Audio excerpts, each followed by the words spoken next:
இடைத்தேர்தல் ஏற்படுத்தும் சமூக பொருளாதார தாக்கத்தை சுட்டிக்காட்டி தேவையற்ற இடைத்தேர்தல் யார் செலுத்தும் விலை என்ற தலைப்பில் எழுத்தாளர் புதுமடம் ஜாஃபர் அலி எழுதியுள்ள கட்டுரை சிந்தை இணையதளத்தில் இன்று வெளியாகியிருக்கிறது.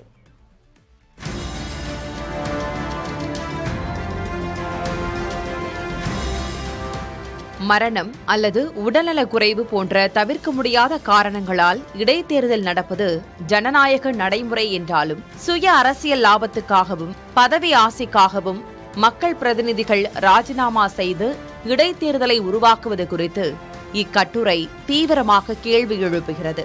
தேர்தல் நடத்தை விதிமுறைகள் அமலாவதால் புதிய வளர்ச்சி திட்டங்கள் முடங்குவதோடு ஆயிரக்கணக்கான அரசு ஊழியர்கள், ஆசிரியர்கள் மற்றும் காவல்துறையினர் தேர்தல் பணியில் ஈடுபடுத்தப்படுவதால் சாமானிய மக்களுக்கு கிடைக்க வேண்டிய அன்றாட அரசு சேவைகளில் தொய்வு ஏற்படுகிறது என்கிறது இக்கட்டுரை. மக்களின் வரிப்பணத்தில் பல கோடி ரூபாய் விரயமாவதை தவிர்க்க முடியாத காரணங்கள் இன்றி ராஜினாமா செய்யும் மக்கள் பிரதிநிதிகளிடமே தேர்தல் செலவின ஒரு பகுதியை வசூலிக்கும் வகையில் சட்ட திருத்தங்கள் கொண்டுவரப்பட வேண்டுமா என்பது குறித்து விவாதிக்கப்பட வேண்டும் என்றும் இக்கட்டுரை வலியுறுத்துகிறது.